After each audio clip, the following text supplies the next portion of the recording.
أعوذ بالله من الشيطان الرجيم. بسم الله الرحمن الرحيم. ألف لام ميم.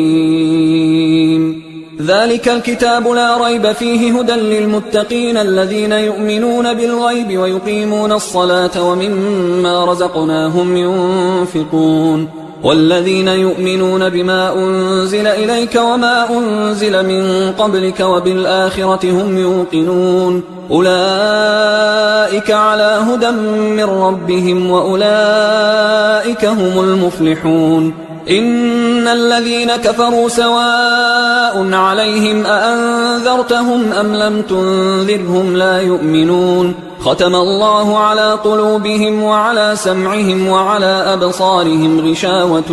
ولهم عذاب عظيم. ومن الناس من يقول آمنا بالله وباليوم الآخر وما هم بمؤمنين يخادعون الله والذين آمنوا وما يخدعون إلا أنفسهم وما يشعرون. في قلوبهم مرض فزادهم الله مرضا ولهم عذاب أليم بما كانوا يكذبون. وإذا قيل لهم لا تفسدوا في الأرض قالوا إنما نحن مصلحون ألا إنهم هم المفسدون ولكن لا يشعرون. وإذا قيل لهم آمنوا كما آمن الناس قالوا أنؤمن كما آمن السفهاء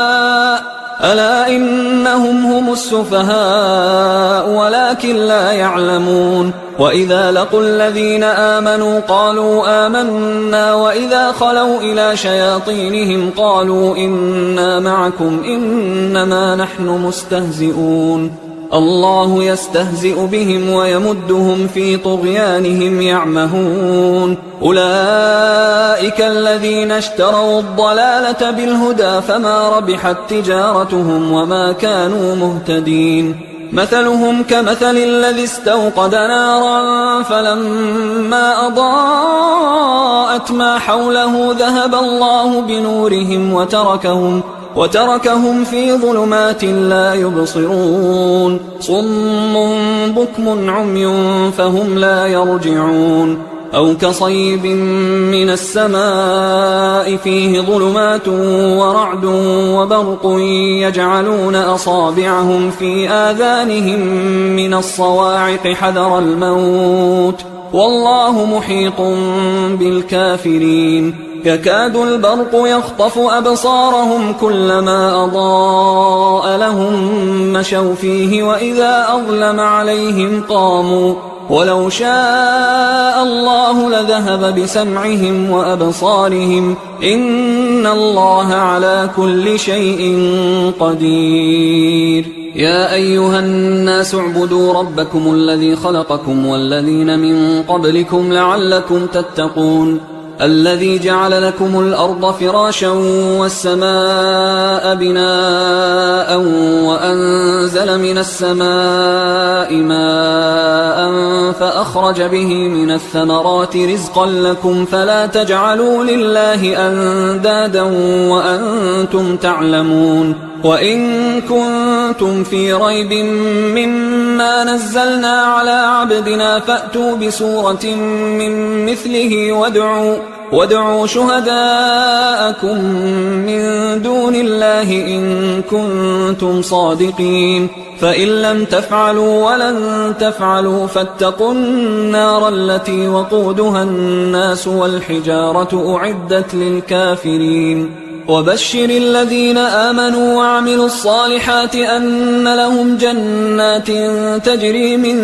تحتها الأنهار كلما رزقوا منها من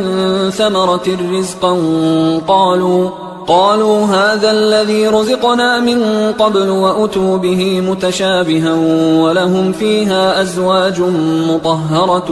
وهم فيها خالدون. إن الله لا يستحيي أن يضرب مثلا ما بعوضة فما فوقها فأما الذين آمنوا فيعلمون أنه الحق من ربهم، وأما الذين كفروا فيقولون ماذا أراد الله بهذا مثلا يضل به كثيرا ويهدي به كثيرا وما يضل به إلا الفاسقين الذين ينقضون عهد الله من بعد ميثاقه ويقطعون ما أمر الله به أن يوصل ويفسدون في الأرض أولئك هم الخاسرون. كيف تكفرون بالله وكنتم أمواتا فأحياكم ثم يميتكم ثم يحييكم ثم إليه ترجعون. هو الذي خلق لكم ما في الأرض جميعا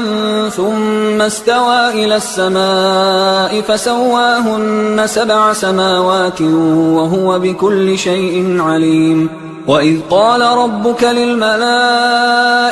إني جاعل في الأرض خليفة قالوا أتجعل فيها من يفسد فيها ويسفك الدماء ونحن نسبح بحمدك ونقدس لك قال إني أعلم ما لا تعلمون. وعلم آدم الأسماء كلها ثم عرضهم على الملائكة فقال أنبئوني بأسماء هؤلاء إن كنتم صادقين. قالوا سبحانك لا علم لنا إلا ما علمتنا إنك أنت العليم الحكيم. قال يا آدم أنبئهم بأسمائهم فلما أنبأهم بأسمائهم قال ألم أقل لكم إني أعلم غيب السماوات والأرض وأعلم ما تبدون وما كنتم تكتمون. وإذ قلنا للملائكة اسجدوا لآدم فسجدوا إلا إبليس أبى واستكبر وكان من الكافرين. وقلنا يا آدم اسكن أنت وزوجك الجنة وكلا منها رغدا حيث شئتما ولا تقربا هذه الشجرة فتكونا من الظالمين. فأزلهما الشيطان عنها فأخرجهما مما كانا فيه وقلنا اهبطوا بعضكم لبعض عدو ولكم في الأرض مستقر ومتاع إلى حين. فتلقى آدم من ربه كلمات فتاب عليه إنه هو التواب الرحيم. قلنا اهبطوا منها جميعا فإما يأتينكم مني هدى فمن تبع هداي فلا خوف عليهم ولا هم يحزنون. والذين كفروا وكذبوا بآياتنا أولئك أصحاب النار هم فيها خالدون. يا بني إسرائيل اذكروا نعمتي التي أنعمت عليكم وأوفوا بعهدي أوف بعهدكم وإياي فارهبون. وآمنوا بما أنزلت مصدقا لما معكم ولا تكونوا أول كافر به ولا تشتروا بآياتي ثمنا قليلا وإياي فاتقون. ولا تلبسوا الحق بالباطل وتكتموا الحق وأنتم تعلمون. وأقيموا الصلاة وآتوا الزكاة واركعوا مع الراكعين. أتأمرون الناس بالبر وتنسون أنفسكم وأنتم تتلون الكتاب أفلا تعقلون. واستعينوا بالصبر والصلاة وإنها لكبيرة إلا على الخاشعين الذين يظنون أنهم ملاقو ربهم وأنهم إليه راجعون. يا بني إسرائيل اذكروا نعمتي التي أنعمت عليكم وأني فضلتكم على العالمين. واتقوا يوما لا تجزي نفس عن نفس شيئا ولا يقبل منها شفاعة ولا يؤخذ منها عدل ولا هم ينصرون. وإذ نجيناكم من آل فرعون يسومونكم سوء العذاب يذبحون أبناءكم ويستحيون نساءكم وفي ذلكم بلاء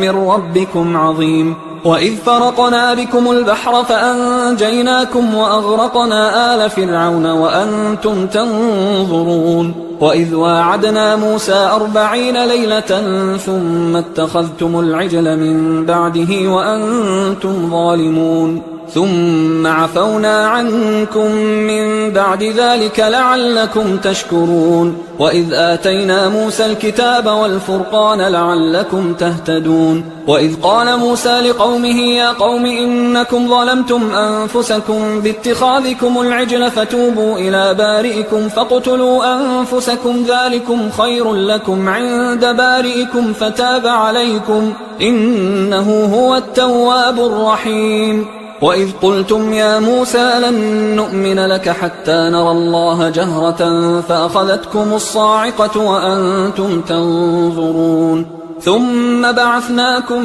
من بعد موتكم لعلكم تشكرون وظللنا عليكم الغمام وأنزلنا عليكم المن والسلوى كلوا من طيبات ما رزقناكم وما ظلمونا ولكن كانوا أنفسهم يظلمون وإذ قلنا ادخلوا هذه القرية فكلوا منها حيث شئتم رغدا وادخلوا الباب سجدا وقولوا حطة نغفر لكم خطاياكم وسنزيد المحسنين فبدل الذين ظلموا قولا غير الذي قيل لهم فأنزلنا على الذين ظلموا رجزا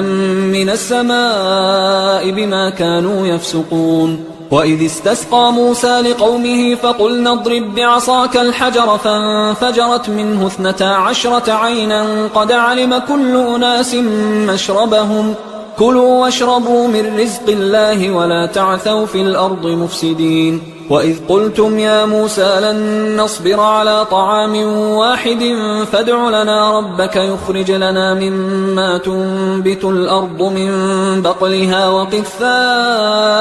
وفومها وعدسها وبصلها قال أتستبدلون الذي هو أدنى بالذي هو خير اهبطوا مصرا فإن لكم ما سألتم وضربت عليهم الذلة والمسكنة وباءوا بغضب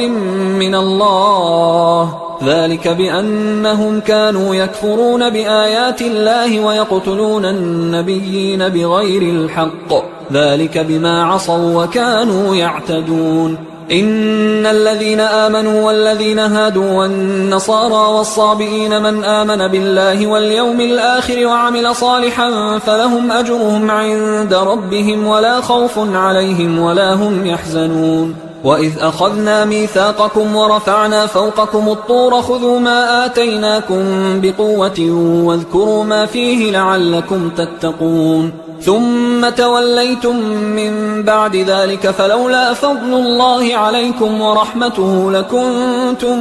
من الخاسرين ولقد علمتم الذين اعتدوا منكم في السبت فقلنا لهم كونوا قردة خاسئين فجعلناها نكالا لما بين يديها وما خلفها وموعظة للمتقين وإذ قال موسى لقومه إن الله يأمركم أن تذبحوا بقرة قالوا أتتخذنا هزوا قال أعوذ بالله أن أكون من الجاهلين قالوا ادع لنا ربك يبين لنا ما هي قال إنه يقول إنها بقرة لا فارض ولا بكر عوان بين ذلك فافعلوا ما تؤمرون قالوا ادع لنا ربك يبين لنا ما لونها قال إنه يقول إنها بقرة صفراء فاقع لونها تسر الناظرين قالوا ادع لنا ربك يبين لنا ما هي إن البقرة شابه علينا وإنا إن شاء الله لمهتدون قال إنه يقول إنها بقرة لا ذلول تثير الأرض ولا تسقي الحرث مسلمة لا شية فيها قالوا الآن جئت بالحق فذبحوها وما كادوا يفعلون وإذ قتلتم نفسا فادارأتم فيها والله مخرج ما كنتم تكتمون فقلنا اضربوه ببعضها كذلك يحيي الله الموتى ويريكم آياته لعلكم تعقلون ثم قست قلوبكم من بعد ذلك فهي كالحجارة أو أشد قسوة وإن من الحجارة لما يتفجر منه الأنهار وإن منها لما يشقق فيخرج منه الماء وإن منها لما يهبط من خشية الله وما الله بغافل عما تعملون أفتطمعون أن يؤمنوا لكم وقد كان فريق منهم يسمعون كلام الله ثم يحرفونه من بعد ما عقلوه وهم يعلمون وإذا لقوا الذين آمنوا قالوا آمنا وإذا خلا بعضهم إلى بعض قالوا أتحدثونهم بما فتح الله عليكم ليحاجوكم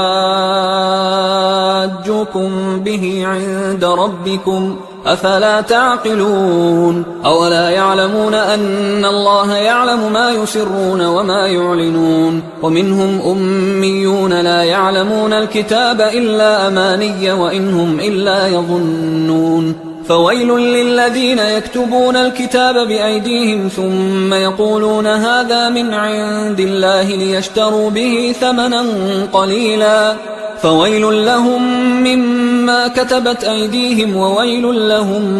مما يكسبون وقالوا لن تمسنا النار إلا أياما معدودة قل أتخذتم عند الله عهدا فلن يخلف الله عهده أم تقولون على الله ما لا تعلمون بلى من كسب سيئة وأحاطت به خطيئته فأولئك أصحاب النار هم فيها خالدون والذين آمنوا وعملوا الصالحات أولئك أصحاب الجنة هم فيها خالدون وإذ أخذنا ميثاق بني إسرائيل لا تعبدون إلا الله وبالوالدين إحسانا وذي القربى واليتامى والمساكين وقولوا للناس حسنا وأقيموا الصلاة وآتوا الزكاة ثم توليتم إلا قليلا منكم وأنتم معرضون وإذ أخذنا ميثاقكم لا تسفكون دماءكم ولا تخرجون أنفسكم من دياركم ثم أقررتم وأنتم تشهدون ثم أنتم هؤلاء تقتلون أنفسكم وتخرجون فريقا منكم من ديارهم تظاهرون عليهم بالإثم والعدوان وإن يأتوكم أسارى تفادوهم وهو محرم عليكم إخراجهم أفتؤمنون ببعض الكتاب وتكفرون ببعض فما جزاء من يفعل ذلك منكم إلا خزي في الحياة الدنيا ويوم القيامة يردون إلى أشد العذاب وما الله بغافل عما تعملون أولئك الذين اشتروا الحياة الدنيا بالآخرة فلا يخفف عنهم العذاب ولا هم ينصرون ولقد آتينا موسى الكتاب وقفينا من بعده بالرسل وآتينا عيسى ابن مريم البينات وأيدناه بروح القدس أفكلما جاءكم رسول بما لا تهوى أنفسكم استكبرتم ففريقا كذبتم وفريقا تقتلون وقالوا قلوبنا غلف بل لعنهم الله بكفرهم فقليلا ما يؤمنون ولما جاءهم كتاب من عند الله مصدق لما معهم وكانوا من قبل يستفتحون على الذين كفروا فلما جاءهم ما عرفوا كفروا به فلعنة الله على الكافرين بئس ما اشتروا به أنفسهم أن يكفروا بما أنزل الله بغيا أن ينزل الله من فضله على من يشاء من عباده فباءوا بغضب على غضب وللكافرين عذاب مهين وإذا قيل لهم آمنوا بما أنزل الله قالوا نؤمن بما أنزل علينا ويكفرون بما وراءه وهو الحق مصدقا لما معهم قل فلم تقتلون أنبياء الله من قبل إن كنتم مؤمنين ولقد جاءكم موسى بالبينات ثم اتخذتم العجل من بعده وأنتم ظالمون وإذ أخذنا ميثاقكم ورفعنا فوقكم الطور خذوا ما آتيناكم بقوة واسمعوا قالوا سمعنا وعصينا وأشربوا في قلوبهم العجل بكفرهم قل بئس ما يأمركم به إيمانكم إن كنتم مؤمنين قل إن كانت لكم الدار الآخرة عند الله خالصة من دون الناس فتمنوا الموت إن كنتم صادقين ولن يتمنوه أبدا بما قدمت أيديهم والله عليم بالظالمين ولتجدنهم أحرص الناس على حياة ومن الذين أشركوا يود أحدهم لو يعمر 1000 سنة وما هو بمزحزحه من العذاب أن يعمر والله بصير بما يعملون قل من كان عدوا لجبريل فإنه نزله على قلبك بإذن الله مصدقا لما بين يديه وهدى وبشرى للمؤمنين من كان عدوا لله وملائكته ورسله وجبريل وميكال فإن الله عدو للكافرين ولقد أنزلنا إليك آيات بينات وما يكفر بها إلا الفاسقون أوكلما عاهدوا عهدا نبذه فريق منهم بل أكثرهم لا يؤمنون ولما جاءهم رسول من عند الله مصدق لما معهم نبذ فريق من الذين أوتوا الكتاب كتاب الله وراء ظهورهم كأنهم لا يعلمون واتبعوا ما تتلو الشياطين على ملك سليمان وما كفر سليمان ولكن الشياطين كفروا يعلمون الناس السحر وما أنزل على الملكين ببابل هاروت وماروت وما يعلمان من أحد حتى يقولا إنما نحن فتنة فلا تكفر فيتعلمون منهما ما يفرقون به بين المرء وزوجه وما هم بضارين به من أحد إلا بإذن الله ويتعلمون ما يضرهم ولا ينفعهم ولقد علموا لمن اشتراه ما له في الآخرة من خلاق ولبئس ما شروا به أنفسهم لو كانوا يعلمون ولو أنهم آمنوا واتقوا لمثوبة من عند الله خير لو كانوا يعلمون يا أيها الذين آمنوا لا تقولوا راعنا وقولوا انظرنا واسمعوا وللكافرين عذاب أليم ما يود الذين كفروا من أهل الكتاب ولا المشركين أن ينزل عليكم من خير من ربكم والله يختص برحمته من يشاء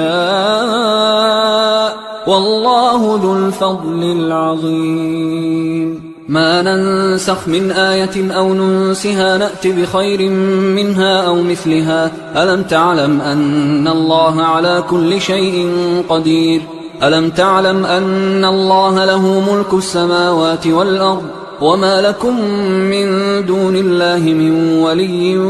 ولا نصير أم تريدون أن تسألوا رسولكم كما سئل موسى من قبل ومن يتبدل الكفر بالإيمان فقد ضل سواء السبيل ود كثير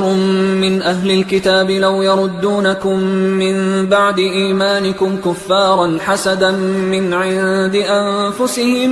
من بعد ما تبين لهم الحق فاعفوا واصفحوا حتى يأتي الله بأمره إن الله على كل شيء قدير وأقيموا الصلاة وآتوا الزكاة وما تقدموا لأنفسكم من خير تجدوه عند الله إن الله بما تعملون بصير. وقالوا لن يدخل الجنة إلا من كان هودا أو نصارى تلك أمانيهم قل هاتوا برهانكم إن كنتم صادقين بلى من أسلم وجهه لله وهو محسن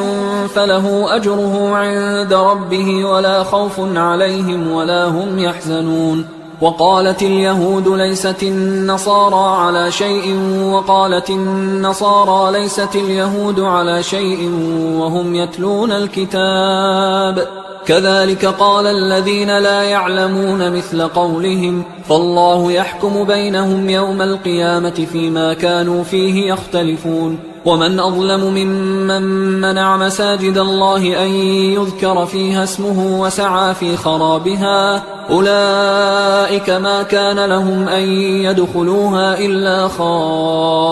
خائفين لهم في الدنيا خزي ولهم في الآخرة عذاب عظيم. ولله المشرق والمغرب فأينما تولوا فثم وجه الله إن الله واسع عليم. وقالوا اتخذ الله ولدا سبحانه بل له ما في السماوات والأرض كل له قانتون بديع السماوات والأرض وإذا قضى أمرا فإنما يقول له كن فيكون. وقال الذين لا يعلمون لولا يكلمنا الله أو تأتينا آية كذلك قال الذين من قبلهم مثل قولهم تشابهت قلوبهم قد بينا الآيات لقوم يوقنون. إنا أرسلناك بالحق بشيرا ونذيرا ولا تسأل عن أصحاب الجحيم. ولن ترضى عنك اليهود ولا النصارى حتى تتبع ملتهم قل إن هدى الله هو الهدى ولئن اتبعت أهواءهم بعد الذي جاءك من العلم ما لك من الله من ولي ولا نصير. الذين آتيناهم الكتاب يتلونه حق تلاوته أولئك يؤمنون به ومن يكفر به فأولئك هم الخاسرون. يا بني إسرائيل اذكروا نعمتي التي أنعمت عليكم وأني فضلتكم على العالمين واتقوا يوما لا تجزي نفس عن نفس شيئا ولا يقبل منها عدل ولا تنفعها شفاعة ولا هم ينصرون. وإذ ابتلى إبراهيم ربه بكلمات فأتمهن قال إني جاعلك للناس إماما قال ومن ذريتي قال لا ينال عهد الظالمين. وإذ جعلنا البيت مثابة للناس وأمنا واتخذوا من مقام إبراهيم مصلى وعهدنا إلى إبراهيم وإسماعيل أن طهرا بيتي للطائفين والعاكفين والركع السجود. وإذ قال إبراهيم رب اجعل هذا بلدا آمنا وارزق أهله من الثمرات من آمن منهم بالله واليوم الآخر قال ومن كفر فأمتعه قليلا ثم أضطره إلى عذاب النار وبئس المصير. وإذ يرفع إبراهيم القواعد من البيت وإسماعيل ربنا تقبل منا إنك أنت السميع العليم ربنا وجعلنا مسلمين لك ومن ذريتنا أمة مسلمة لك وأرنا مناسكنا وتب علينا إنك أنت التواب الرحيم ربنا وبعث فيهم رسولا منهم يتلو عليهم آياتك ويعلمهم الكتاب والحكمة ويزكيهم إنك أنت العزيز الحكيم. ومن يرغب عن ملة إبراهيم إلا من سفه نفسه ولقد اصطفيناه في الدنيا وإنه في الآخرة لمن الصالحين. إذ قال له ربه أسلم قال أسلمت لرب العالمين. ووصى بها إبراهيم بنيه ويعقوب يا بني إن الله اصطفى لكم الدين فلا تموتن إلا وأنتم مسلمون. أم كنتم شهداء إذ حضر يعقوب الموت إذ قال لبنيه ما تعبدون من بعدي قالوا نعبد إلهك وإله آبائك إبراهيم وإسماعيل وإسحاق إلها واحدا ونحن له مسلمون. تلك أمة قد خلت لها ما كسبت ولكم ما كسبتم ولا تسألون عما كانوا يعملون. وقالوا كونوا هودا أو نصارى تهتدوا قل بل ملة إبراهيم حنيفا وما كان من المشركين. قولوا آمنا بالله وما أنزل إلينا وما أنزل إلى إبراهيم وإسماعيل وإسحاق ويعقوب والأسباط وما أوتي موسى وعيسى وما أوتي النبيون من ربهم لا نفرق بين أحد منهم ونحن له مسلمون. فإن آمنوا بمثل ما آمنتم به فقد اهتدوا وإن تولوا فإنما هم في شقاق فسيكفيكهم الله وهو السميع العليم. صبغة الله ومن أحسن من الله صبغة ونحن له عابدون. قل أتحاجوننا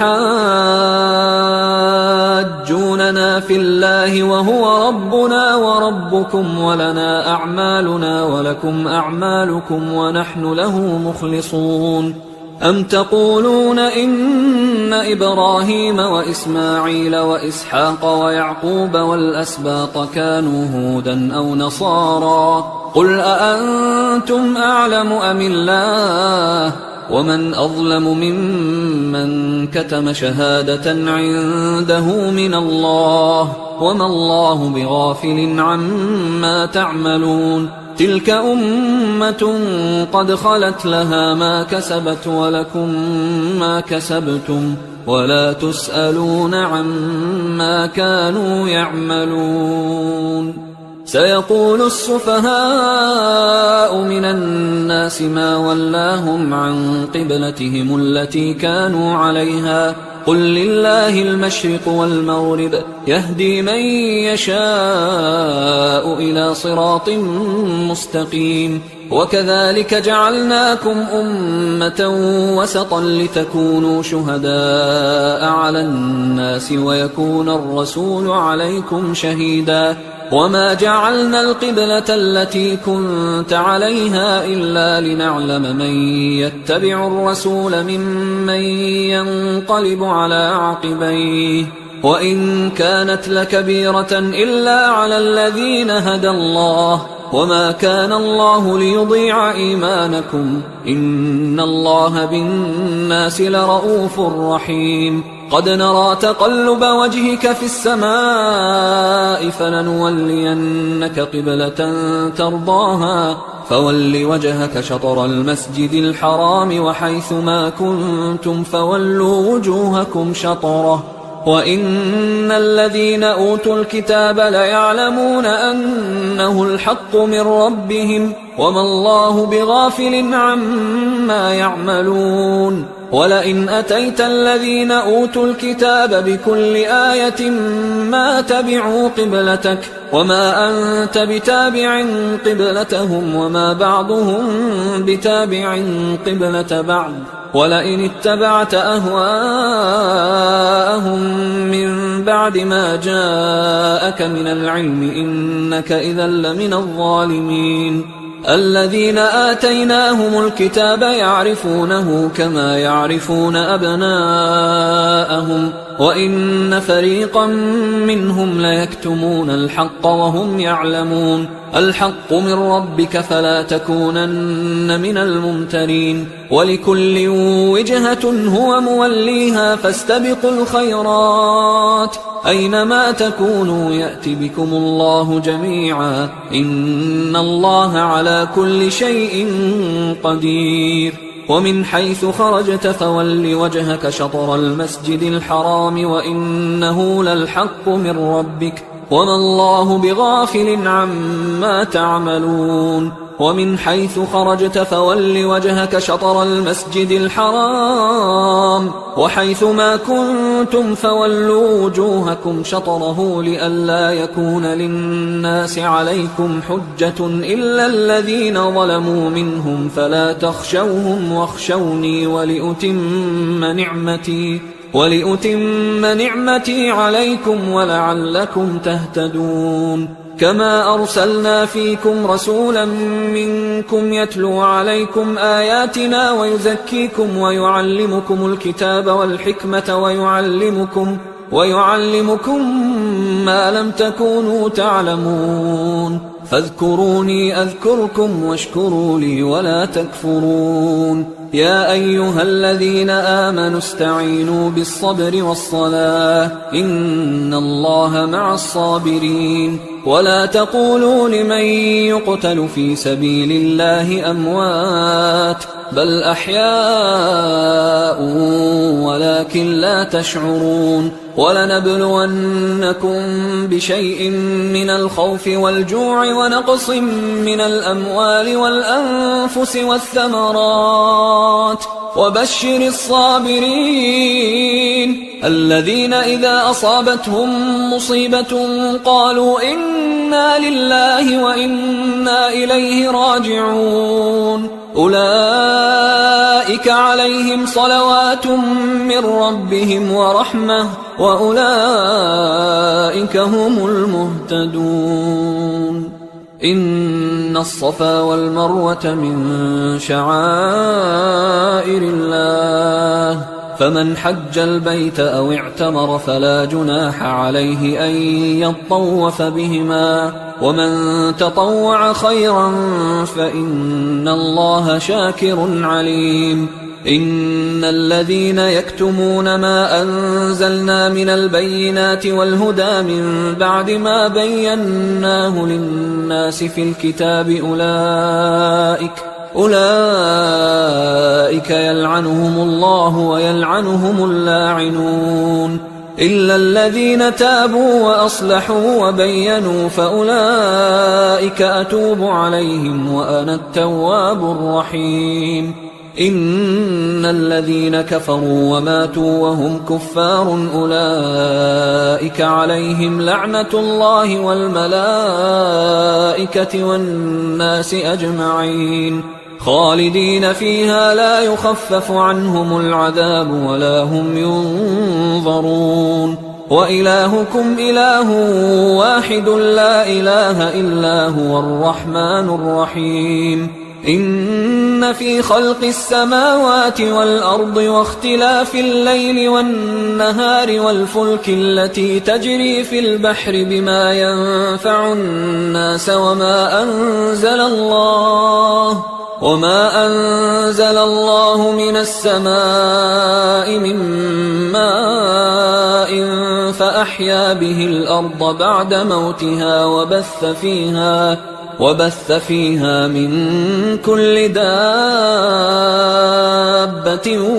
وتصريف الرياح والسحاب المسخر بين السماء والأرض لآيات لقوم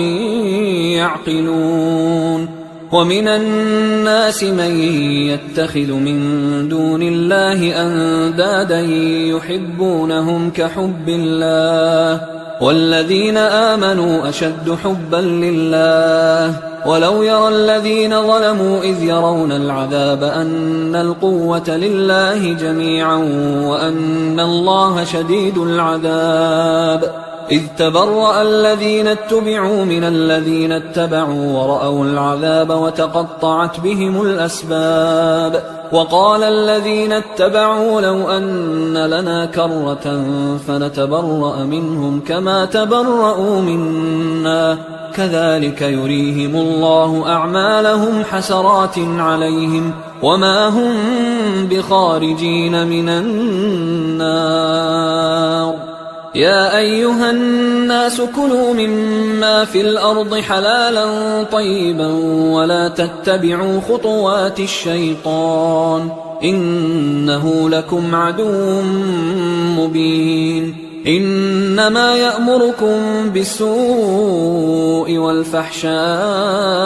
وأن تقولوا على الله ما لا تعلمون وإذا قيل لهم اتبعوا ما أنزل الله قالوا بل نتبع ما ألفينا عليه آباءنا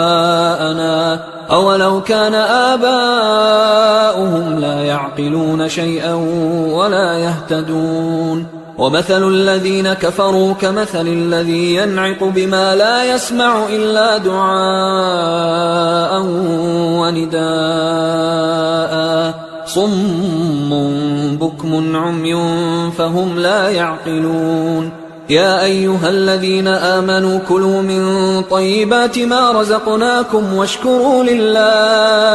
واشكروا لله إن كنتم إياه تعبدون إنما حرم عليكم الميتة والدم ولحم الخنزير وما أهل به لغير الله فمن اضطر غير باغ ولا عاد فلا إثم عليه إن الله غفور رحيم إن الذين يكتمون ما أنزل الله من الكتاب ويشترون به ثمنا قليلا أولئك ما يأكلون في بطونهم إلا النار ولا يكلمهم الله يوم القيامة ولا يزكيهم ولهم عذاب أليم أولئك الذين اشتروا الضلالة بالهدى والعذاب بالمغفرة فما أصبرهم على النار ذلك بأن الله نزل الكتاب بالحق وإن الذين اختلفوا في الكتاب لفي شقاق بعيد ليس البر أن تولوا وجوهكم قبل المشرق والمغرب ولكن البر من آمن بالله واليوم الآخر والملائكة والكتاب والنبيين وآتى المال على حبه ذوي القربى واليتامى والمساكين وابن السبيل والسائلين وفي الرقاب وأقام الصلاة وآتى الزكاة والموفون بعهدهم إذا عاهدوا والصابرين في البأساء والضراء وحين البأس أولئك الذين صدقوا وأولئك هم المتقون يا أيها الذين آمنوا كتب عليكم القصاص في القتلى الحر بالحر والعبد بالعبد والأنثى بالأنثى فمن عفي له من أخيه شيء فاتباع بالمعروف وأداء إليه بإحسان ذلك تخفيف من ربكم ورحمة فمن اعتدى بعد ذلك فله عذاب أليم ولكم في القصاص حياة يا أولي الألباب لعلكم تتقون كتب عليكم إذا حضر أحدكم الموت إن ترك خيرا الوصية للوالدين والأقربين بالمعروف حقا على المتقين فمن بدله بعدما سمعه فإنما إثمه على الذين يبدلونه إن الله سميع عليم فمن خاف من موص جنفا أو إثما فأصلح بينهم فلا إثم عليه إن الله غفور رحيم. يا أيها الذين آمنوا كتب عليكم الصيام كما كتب على الذين من قبلكم لعلكم تتقون أياما معدودات، فمن كان منكم مريضا أو على سفر فعدة من أيام أخر، وعلى الذين يطيقونه فدية طعام مسكين، فمن تطوع خيرا فهو خير له، وأن تصوموا خير لكم إن كنتم تعلمون. شهر رمضان الذي أنزل فيه القرآن هدى للناس وبينات من الهدى والفرقان، فمن شهد منكم الشهر فليصم، ومن كان مريضا أو على سفر فعدة من أيام أخر، يريد الله بكم اليسر ولا يريد بكم العسر ولتكملوا العدة ولتكبروا الله على ما هداكم ولعلكم تشكرون. وإذا سألك عبادي عني فإني قريب أجيب دعوة الداعي إذا دعان، فليستجيبوا لي وليؤمنوا بي لعلهم يرشدون. أحل لكم ليلة الصيام الرفث إلى نسائكم هن لباس لكم وأنتم لباس لهن، علم الله أنكم كنتم تختانون أنفسكم فتاب عليكم وعفى عنكم، فالآن باشروهن وابتغوا ما كتب الله لكم، وكلوا واشربوا حتى يتبين لكم الخيط الأبيض من الخيط الأسود من الفجر، ثم أتموا الصيام إلى الليل، ولا تباشروهن وأنتم عاكفون في المساجد، تلك حدود الله فلا تقربوها، كذلك يبين الله آياته للناس لعلهم يتقون. ولا تأكلوا أموالكم بينكم بالباطل وتدلوا بها إلى الحكام لتأكلوا فريقا من أموال الناس بالإثم وأنتم تعلمون. يسألونك عن الأهلة قل هي مواقيت للناس والحج، وليس البر بأن تأتوا البيوت من ظهورها ولكن البر من اتقى، وأتوا البيوت من أبوابها واتقوا الله لعلكم تفلحون. وقاتلوا في سبيل الله الذين يقاتلونكم ولا تعتدوا إن الله لا يحب المعتدين. وقتلوهم حيث ثقفتموهم وأخرجوهم من حيث أخرجوكم والفتنة أشد من القتل، ولا تقاتلوهم عند المسجد الحرام حتى يقاتلوكم فيه، فإن قاتلوكم فاقتلوهم، كذلك جزاء الكافرين، فإن انتهوا فإن الله غفور رحيم. وقاتلوهم حتى لا تكون فتنة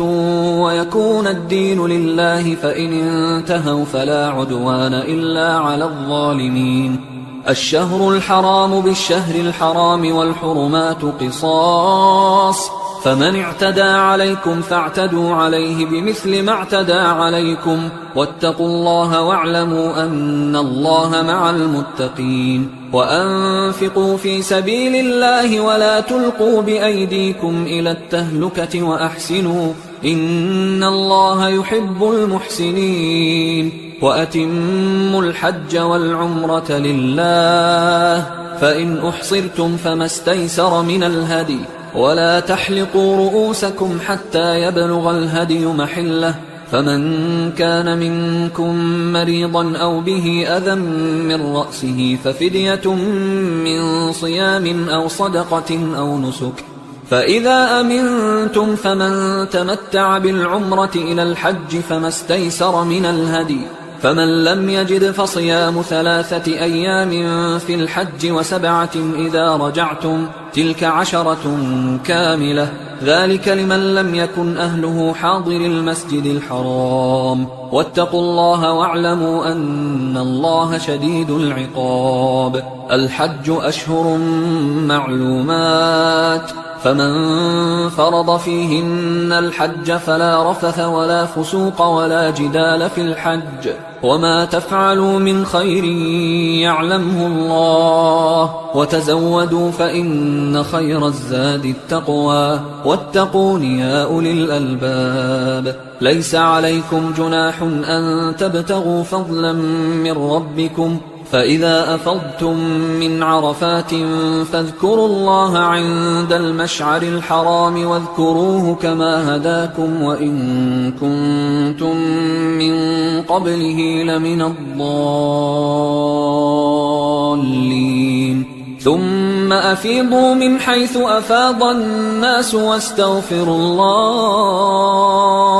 إن الله غفور رحيم فإذا قضيتم مناسككم فاذكروا الله كذكركم آباءكم أو أشد ذكرا فمن الناس من يقول ربنا آتنا في الدنيا وما له في الآخرة من خلاق ومنهم من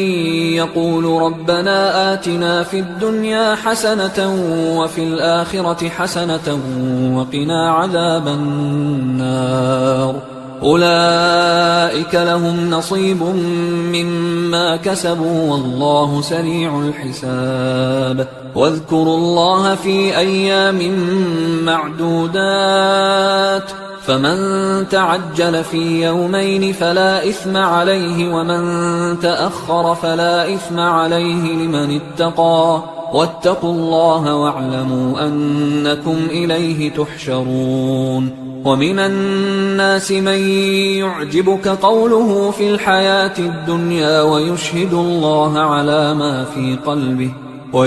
الله على ما في قلبه وهو ألد الخصام وإذا تولى سعى في الأرض ليفسد فيها ويهلك الحرث والنسل والله لا يحب الفساد وإذا قيل له اتق الله أخذته العزة بالإثم فحسبه جهنم ولبئس المهاد ومن الناس من يشري نفسه ابتغاء مرضات الله والله رؤوف بالعباد يا أيها الذين آمنوا ادخلوا في السلم كافة ولا تتبعوا خطوات الشيطان إنه لكم عدو مبين فإن زللتم من بعد ما جاءتكم البينات فاعلموا أن الله عزيز حكيم هل ينظرون إلا أن يأتيهم الله في ظلل من الغمام والملائكة وقضي الأمر وإلى الله ترجع الأمور سل بني إسرائيل كم آتيناهم من آية بينة ومن يبدل نعمة الله من بعد ما جاءته فإن الله شديد العقاب زين للذين كفروا الحياة الدنيا ويسخرون من الذين آمنوا والذين اتقوا فوقهم يوم القيامة والله يرزق من يشاء بغير حساب كان الناس أمة واحدة فبعث الله النبيين مبشرين ومنذرين وأنزل معهم الكتاب بالحق ليحكم بين الناس فيما اختلفوا فيه وما اختلف فيه إلا الذين أوتوه من بعد ما جاءتهم البينات بغيا بينهم فهدى الله الذين آمنوا لما اختلفوا فيه من الحق بإذنه والله يهدي من يشاء إلى صراط مستقيم أم حسبتم أن تدخلوا الجنة ولما يأتكم مثل الذين خلوا من قبلكم مستهم البأساء والضراء وزلزلوا حتى يقول الرسول والذين آمنوا معه متى نصر الله ألا إن نصر الله قريب يسألونك ماذا ينفقون قل ما أنفقتم من خير فللوالدين والأقربين واليتامى والمساكين وابن السبيل وما تفعلوا من خير فإن الله به عليم كتب عليكم القتال وهو كره لكم وعسى أن تكرهوا شيئا وهو خير لكم وعسى أن تحبوا شيئا وهو شر لكم والله يعلم وأنتم لا تعلمون يسألونك عن الشهر الحرام قتال فيه قل قتال فيه كبير وصد عن سبيل الله وكفر به والمسجد الحرام وإخراج أهله منه أكبر عند الله والفتنة أكبر من القتل ولا يزالون يقاتلونكم حتى يردوكم عن دينكم إن استطاعوا ومن يرتدد منكم عن دينه فيمت وهو كافر فأولئك حبطت أعمالهم في الدنيا والآخرة وأولئك أصحاب النار هم فيها خالدون إن الذين آمنوا والذين هاجروا وجاهدوا في سبيل الله أولئك يرجون رحمة الله والله غفور رحيم يسألونك عن الخمر والميسر قل فيهما إثم كبير ومنافع للناس وإثمهما أكبر من نفعهما ويسألونك ماذا ينفقون قل العفو كذلك يبين الله لكم الآيات لعلكم تتفكرون في الدنيا والآخرة ويسألونك عن اليتامى قل إصلاح لهم خير وإن تخالطوهم فإخوانكم والله يعلم المفسد من المصلح ولو شاء الله لأعنتكم إن الله عزيز حكيم ولا تنكحوا المشركات حتى يؤمنوا ولأمة مؤمنة خير من مشركة ولو أعجبتكم ولا تنكحوا المشركين حتى يؤمنوا ولعبد مؤمن خير من مشرك ولو أعجبكم أولئك يدعون إلى النار والله يدعو إلى الجنة والمغفرة بإذنه ويبين آياته للناس لعلهم يتذكرون ويسألونك عن المحيض قل هو أذى فاعتزلوا النساء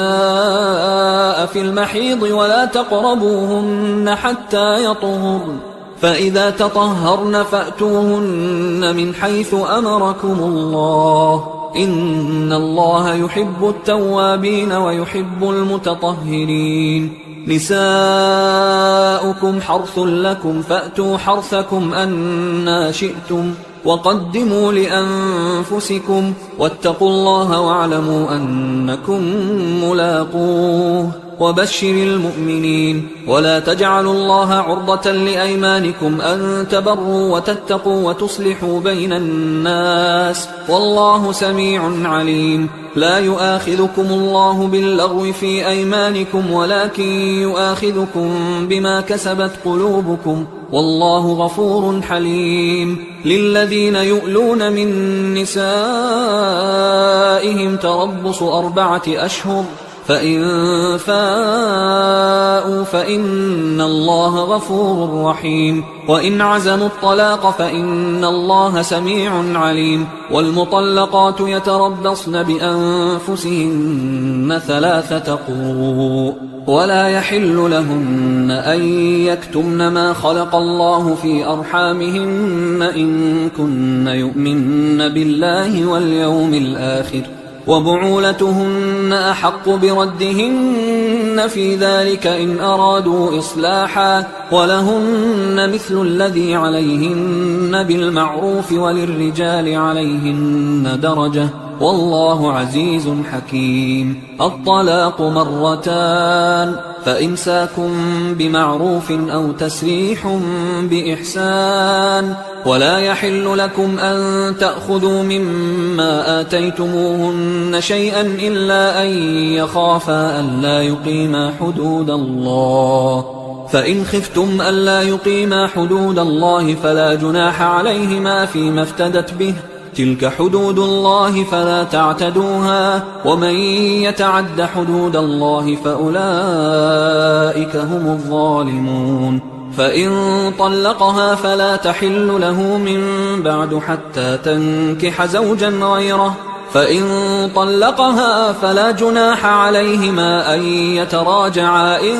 ظنا أن يقيما حدود الله، وتلك حدود الله يبينها لقوم يعلمون. وإذا طلقتم النساء فبلغن أجلهن فأمسكوهن بمعروف أو سرحوهن بمعروف، ولا تمسكوهن ضرارا لتعتدوا، ومن يفعل ذلك فقد ظلم نفسه. ولا تتخذوا آيات الله هزوا، واذكروا نعمة الله عليكم وما أنزل عليكم من الكتاب والحكمة يعظكم به، واتقوا الله واعلموا أن الله بكل شيء عليم. وإذا طلقتم النساء فبلغن أجلهن فلا تعضلوهن أن ينكحن أزواجهن إذا تراضوا بينهم بالمعروف، ذلك يوعظ به من كان منكم يؤمن بالله واليوم الآخر، ذلكم أزكى لكم وأطهر، والله يعلم وأنتم لا تعلمون. والوالدات يرضعن أولادهن حولين كاملين لمن أراد أن يتم الرضاعة، وعلى المولود له رزقهن وكسوتهن بالمعروف، لا تكلف نفس إلا وسعها، لا تضار والدة بولدها ولا مولود له بولده، وعلى الوارث مثل ذلك، فإن أرادا فصالا عن تراض منهما وتشاور فلا جناح عليهما. وإن أردتم أن تسترضعوا أولادكم فلا جناح عليكم إذا سلمتم ما آتيتم بالمعروف، واتقوا الله واعلموا أن الله بما تعملون بصير. والذين يتوفون منكم ويذرون أزواجا يتربصن بأنفسهن 4 أشهر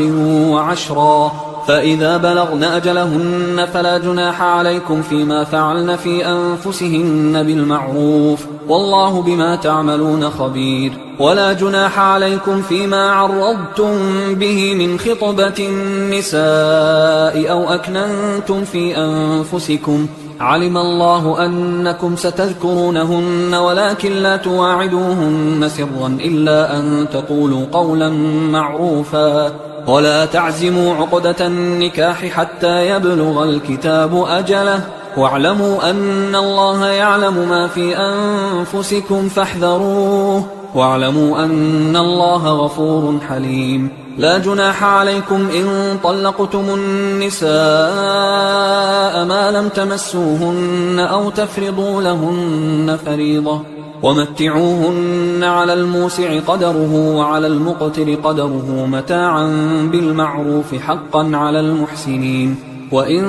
طلقتموهن من قبل أن تمسوهن وقد فرضتم لهن فريضة فنصف ما فرضتم إلا أن يعفون أو يعفو الذي بيده عقدة النكاح، وأن تعفوا أقرب للتقوى، ولا تنسوا الفضل بينكم، إن الله بما تعملون بصير. حافظوا على الصلوات والصلاة الوسطى وقوموا لله قانتين، فإن خفتم فرجالا أو ركبانا، فإذا أمنتم فاذكروا الله كما علمكم ما لم تكونوا تعلمون. والذين يتوفون منكم ويذرون أزواجا وصية لأزواجهم متاعا إلى الحول غير إخراج، فإن خرجن فلا جناح عليكم فيما فعلن في أنفسهن من معروف، والله عزيز حكيم. وللمطلقات متاع بالمعروف حقا على المتقين، كذلك يبين الله لكم آياته لعلكم تعقلون. ألم تر إلى الذين خرجوا من ديارهم وهم ألوف حذر الموت فقال لهم الله موتوا ثم أحياهم، إن الله لذو فضل على الناس ولكن أكثر الناس لا يشكرون. وقاتلوا في سبيل الله واعلموا أن الله سميع عليم. من ذا الذي يقرض الله قرضا حسنا فيضاعفه له أضعافا كثيرة، والله يقبض ويبسط وإليه ترجعون. ألم تر إلى الملأ من بني إسرائيل من بعد موسى إذ قالوا لنبي له مبعث لنا ملكا نقاتل في سبيل الله، قال هل عسيتم إن كتب عليكم القتال ألا تقاتلوا؟ قالوا وما لنا ألا نقاتل في سبيل الله وقد أخرجنا من ديارنا وأبنائنا، فلما كتب عليهم القتال تولوا إلا قليلا منهم، والله عليم بالظالمين. وقال لهم نبيهم إن الله قد بعث لكم طالوت ملكا، قالوا أنى يكون له الملك علينا ونحن أحق بالملك منه ولم يؤت سعة من المال، قال إن الله اصطفاه عليكم وزاده بسطة في العلم والجسم، والله يؤتي ملكه من يشاء والله واسع عليم. وقال لهم نبيهم إن آية ملكه أن يأتيكم التابوت فيه سكينة من ربكم وبقية مما ترك آل موسى وآل هارون تحمله الملائكة، إن في ذلك لآية لكم إن كنتم مؤمنين. فلما فصل طالوت بالجنود قال إن الله مبتليكم بنهر فمن شرب منه فليس مني ومن لم يطعمه فإنه مني إلا من اغترف غرفة بيده، فشربوا منه إلا قليلا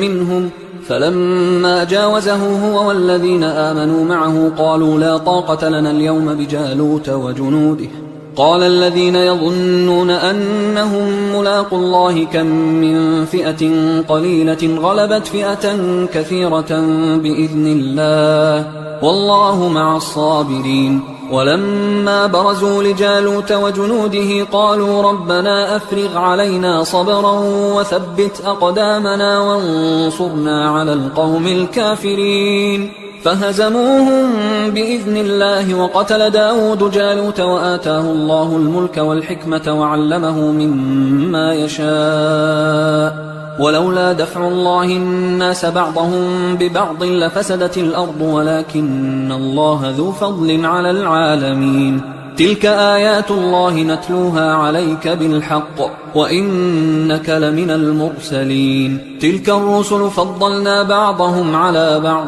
منهم من كلم الله ورفع بعضهم درجات، وآتينا عيسى ابن مريم البينات وأيدناه بروح القدس، ولو شاء الله ما اقتتل الذين من بعدهم من بعد ما جاءتهم البينات ولكن اختلفوا فمنهم من آمن ومنهم من كفر، ولو شاء الله ما اقتتلوا ولكن الله يفعل ما يريد. يا أيها الذين آمنوا أنفقوا مما رزقناكم من قبل أن يأتي يوم لا بيع فيه ولا خلة ولا شفاعة والكافرون هم الظالمون. الله لا إله إلا هو الحي القيوم لا تأخذه سنة ولا نوم، له ما في السماوات وما في الأرض، من ذا الذي يشفع عنده إلا بإذنه، يعلم ما بين أيديهم وما خلفهم ولا يحيطون بشيء من علمه إلا بما شاء، وسع كرسيه السماوات والأرض ولا يؤوده حفظهما وهو العلي العظيم. لا إكراه في الدين قد تبين الرشد من الغي، فمن يكفر بالطاغوت ويؤمن بالله فقد استمسك بالعروة الوثقى لا انفصام لها، والله سميع عليم. الله ولي الذين آمنوا يخرجهم من الظلمات إلى النور، والذين كفروا أولياؤهم الطاغوت يخرجونهم من النور إلى الظلمات، أولئك أصحاب النار هم فيها خالدون. ألم تر إلى الذي حاج إبراهيم في ربه أن آتاه الله الملك إذ قال إبراهيم ربي الذي يحيي ويميت قال أنا أحيي وأميت. قال إبراهيم فإن الله يأتي بالشمس من المشرق فأت بها من المغرب فبهت الذي كفر والله لا يهدي القوم الظالمين. أو كالذي مر على قرية وهي خاوية على عروشها قال أنى يحيي هذه الله بعد موتها فأماته الله 100 عام ثم بعثه قال كم لبثت؟ قال لبثت يوما أو بعض يوم. قال بل لبثت 100 عام فانظر إلى طعامك وشرابك لم يتسنه وانظر إلى حمارك ولنجعلك آية للناس وانظر إلى العظام كيف ننشزها ثم نكسوها لحما فلما تبين له قال أعلم أن الله على كل شيء قدير. وإذ قال إبراهيم رب أرني كيف تحيي الموتى قال أولم تؤمن قال بلى ولكن ليطمئن قلبي قال فخذ 4 من الطير فصرهن إليك ثم اجعل على كل جبل منهن جزءا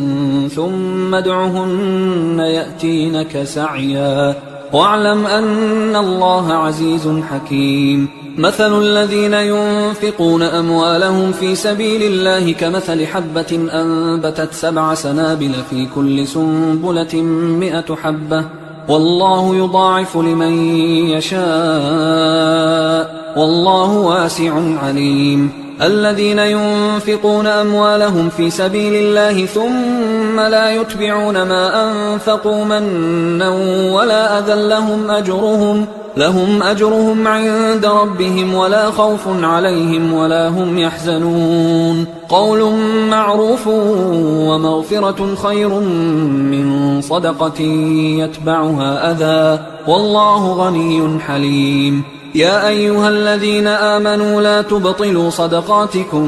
بالمن والأذى كالذي ينفق ماله رئاء الناس ولا يؤمن بالله واليوم الآخر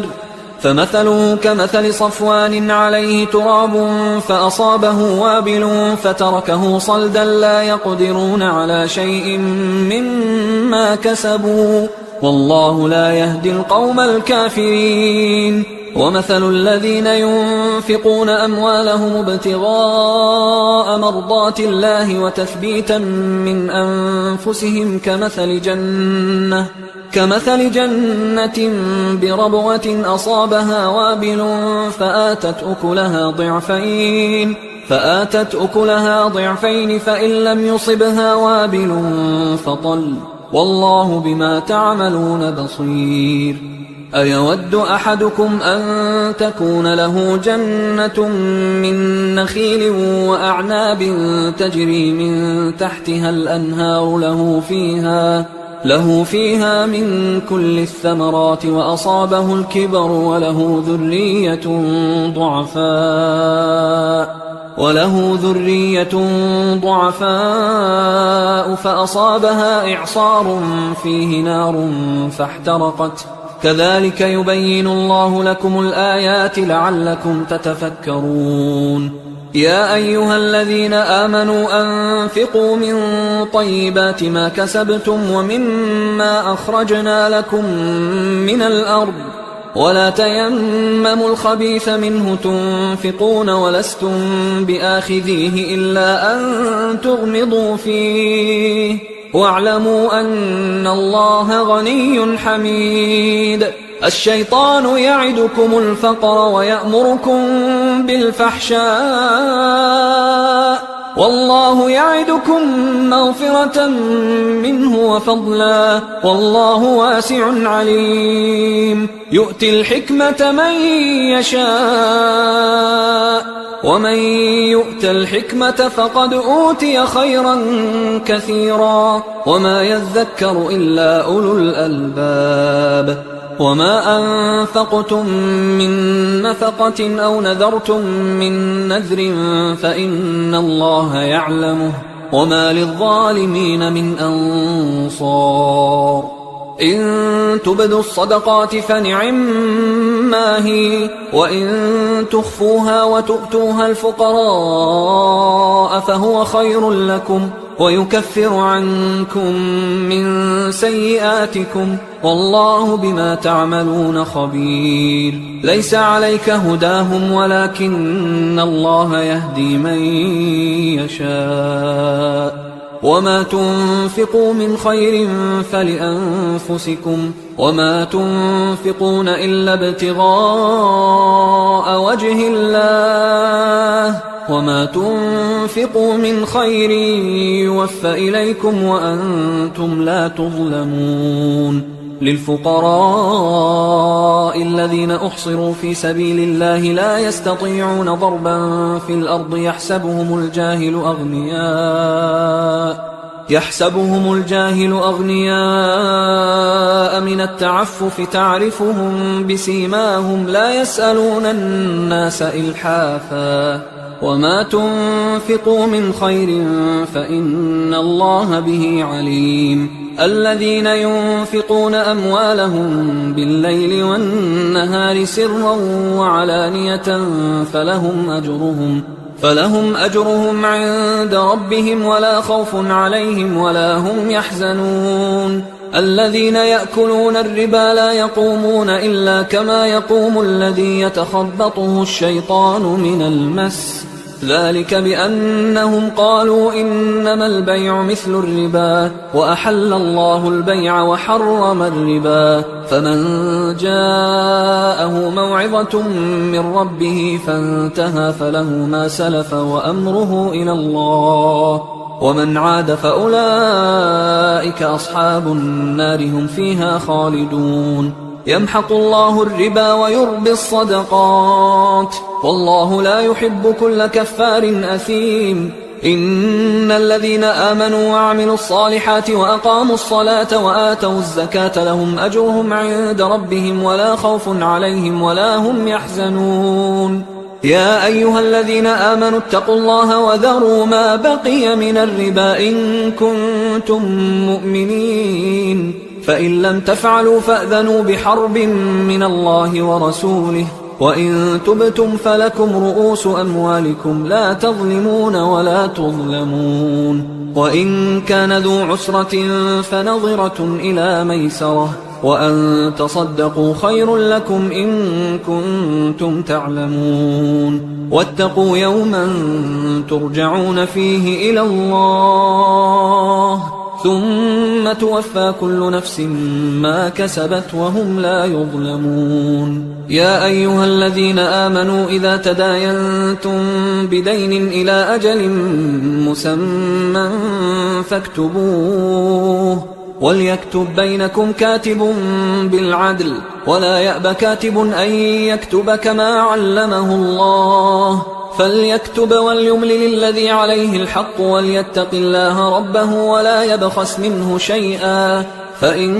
كان الذي عليه الحق سفيها أو ضعيفا أو لا يستطيع أن يمله فليملل وليه بالعدل واستشهدوا شهيدين من رجالكم فإن لم يكونا رجلين فرجل وامرأتان ممن ترضون من الشهداء أن تضل إحداهما فتذكر إحداهما الأخرى ولا يأبى الشهداء إذا ما دعوا ولا تسأموا أن تكتبوه صغيرا أو كبيرا إلى أجله ذلكم أقسط عند الله وأقوم للشهادة وأدنى أن لا ترتابوا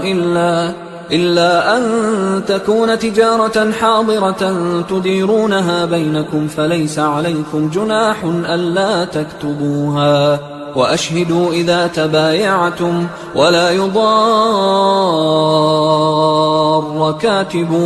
ولا شهيد، وإن تفعلوا فإنه فسوق بكم، واتقوا الله ويعلمكم الله، والله بكل شيء عليم. وإن كنتم على سفر ولم تجدوا كاتبا فرهان مقبوضة، فإن أمن بعضكم بعضا فليؤدي الذي اؤتمن أمانته وليتق الله ربه ولا تكتموا الشهادة، ومن يكتمها فإنه آثم قلبه، والله بما تعملون عليم. لله ما في السماوات وما في الأرض، وإن تبدوا ما في أنفسكم أو تخفوه يحاسبكم به الله، فيغفر لمن يشاء ويعذب من يشاء، والله على كل شيء قدير. آمن الرسول بما أنزل إليه من ربه والمؤمنون كل آمن بالله وملائكته وكتبه ورسله لا نفرق بين أحد من رسله، وقالوا سمعنا وأطعنا غفرانك ربنا وإليك المصير. لا يكلف الله نفسا إلا وسعها، لها ما كسبت وعليها ما اكتسبت، ربنا لا تؤاخذنا إن نسينا أو أخطأنا، ربنا ولا تحمل علينا إصرا كما حملته على الذين من قبلنا، ربنا ولا تحملنا ما لا طاقة لنا به، واعف عنا واغفر لنا وارحمنا، أنت مولانا فانصرنا على القوم الكافرين.